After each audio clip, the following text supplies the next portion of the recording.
Hello and welcome back to Couture Chronicles. If you're new here, my name is Daisy and I'm attempting to make from scratch the most glittery, magical fantasy dresses of my wildest dreams, because I definitely can't afford to buy the real thing. In last week's episode, we were recovering from my meltdown and turning the twirl around in time to dazzle all of the old rich people at the opera.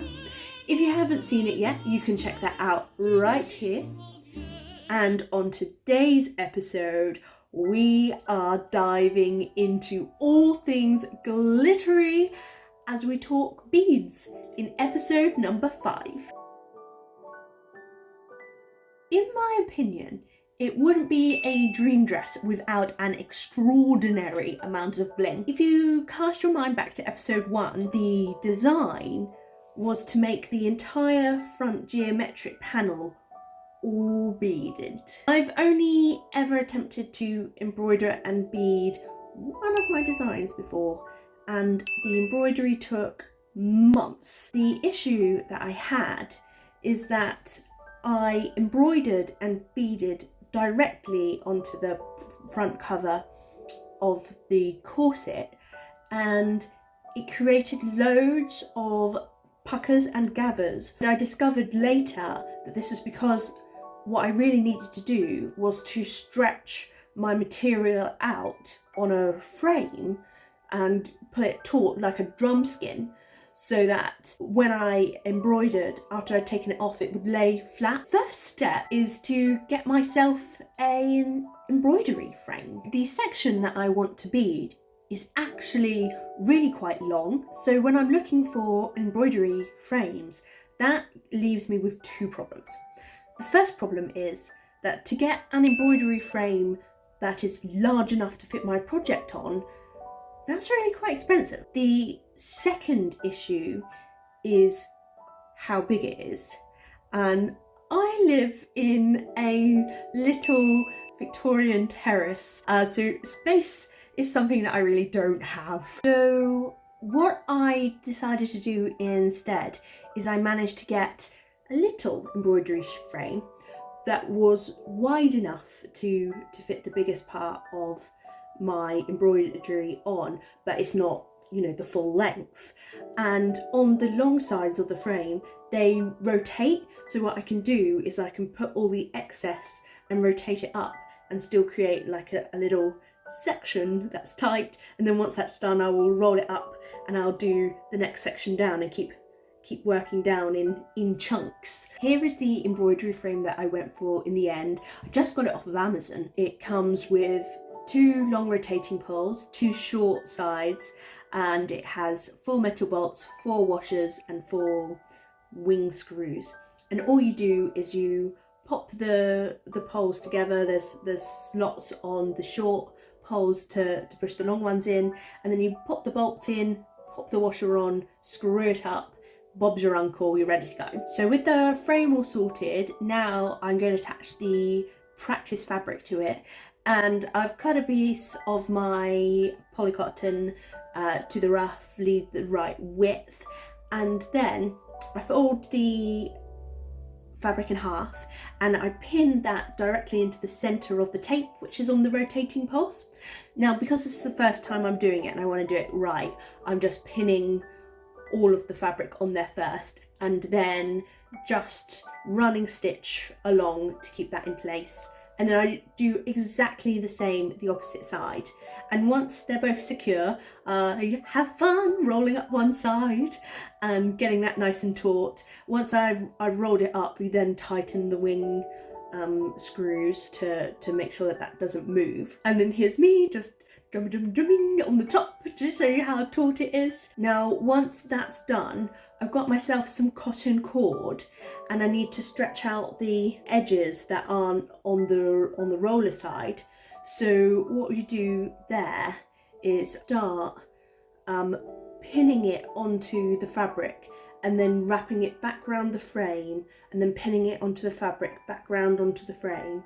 and that stretches out the side there. And then you just do that to the second side until the whole thing as tight as it can be. And then I'm just grabbing a pencil and sketching out some quick designs to have a go. It's all really rough and ready because it's only a practice. A couture technique for beading is using a tambour hook. Essentially, it's basically like crocheting, but you're using sewing thread and you're adding on beads.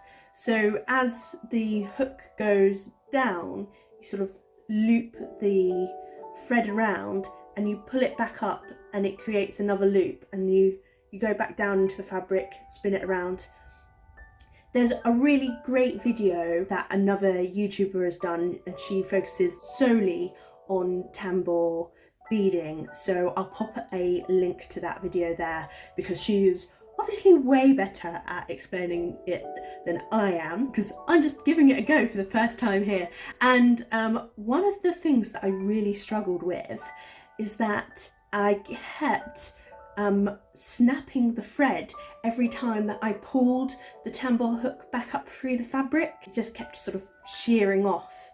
Anyway, so I tried a different thread and that seemed to work a bit better, but I'm still not great at it. And then after I'd done a couple of lines just practicing the stitching with just the hook and the thread, I decided I'll give it a go with beads. And there are two different ways that you can put beads on using the tambour hook. The first way is to, when you've pulled the loop back through, you then unhook your tambour hook and you leave your loop sticking out of the fabric, and you thread a couple of beads onto the tambour hook, rehook it, slide a bead down onto the loop, and then go back through, create another loop, slide a bead again from your tambour hook. The other way to do it is to have a string of beads already strung up, ready to go, but have that a little bit loose so you've got some thread to work with, and you're using your thread that you're using the tambour hook to basically, your beads are coming underneath the fabric and you're working from the top, and it's basically just catching and just keeping the beads on the bottom there. I don't know if any of that made sense. Again, I'll put the video to the other YouTuber below who does that a lot more succinctly. The problem that I found with both methods is the first method is really quite fiddly, because every time you have to take the tambour hook off, get the bead, thread it on the tambour needle, go again. So that was quite frustrating, that was quite fiddly. And I also found that some of my beads wouldn't fit onto the hook, especially some of the long bugle beads. They're just too thin inside. The other issue I found with the second option of beading is that if I snapped the thread, suddenly all of the beads would come off and I'd have beads everywhere. So, but after a while I managed to successfully do a couple of lines, so I was happy with it and I didn't want to spend any more time practicing. The practice looks rough and ready, but I'm happy to move on now. I've got myself some silk organza for my final beading material because it's nice and see-through, and then using the geometric central panel pattern, I've traced around it to show where I need to bead. And I've also added in some line markings to roughly where I want the beads to go, some sort of pattern. Now that I've got a plan, it's time to go bead shopping. And here is all of the glorious glitteriness that is a bead shop. It was so hard to decide and I got a little swatch of my fabric and I'm trying to match it with loads of the beads. It was quite hard to find a match, so what I decided to do in the end was to get a mixture of all the beads that were roughly in the right shade range. And I got home and here is my beautiful bead stash.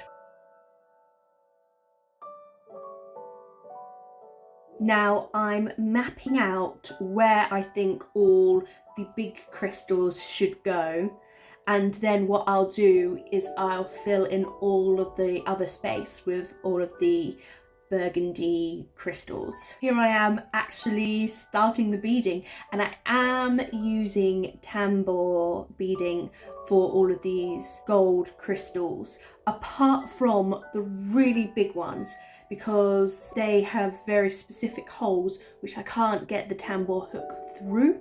So I'm just using a regular, really fine embroidery needles to get those large crystals on. Hello, Chilly Editing Daisy here. I keep saying embroidery needle. What I really mean is beading needle. And a beading needle is just this really long, thin needle, which is perfect for threading beads on. Ta-da! Now that I've finished all of the gold beads in that section, it's time to fill it with the red and purple and burgundy beads.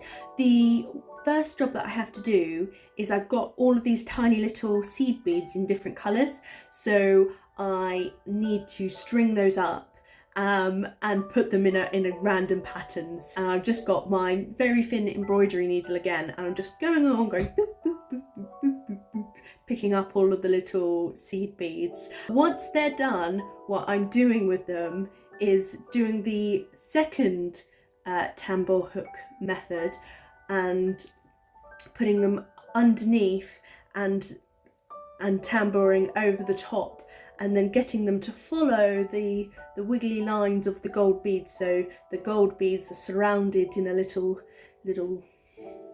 cover of seed beads. After a while, though, I decided to stop using the tambour hook because I was really regularly snapping the thread and losing the last half an hour of work. So I switched over to a normal thin beading needle and just carried on from there.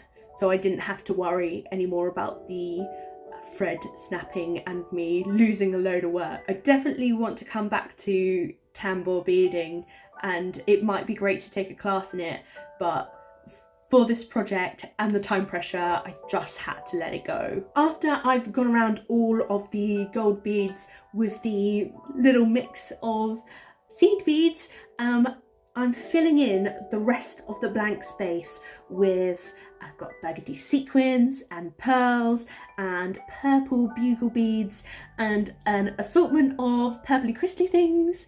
So I'm going to try and put them in a random pattern. And I say try because apparently your brain can't really do random all that well. But I'm going to try and put them in a random pattern in all the space, which will hopefully, make it really textureful and interesting to look at. And I'm settling in for weeks of beading. I'm doing it any moment I can get, whether it's really late at night and I'm in my jammies, or just in the day, just any spare second, because like a section like that will take me like 2 hours to do, which is not encouraging considering how big the piece that we're beading is. But anyway, fingers crossed, it's all worth the effort, and the front geometric panel looks radiant in the final dress. And we'll catch you next week, where we'll be adapting the pattern from the last time. After having worn it to the opera, I'm going to take a giant orange marker to it and turn it into a pumpkin, and then hopefully we can start cracking on with the final dress. I'll catch you next week. Take care. Bye. And option problem. Yeah, God. An extraordinary amount of bling.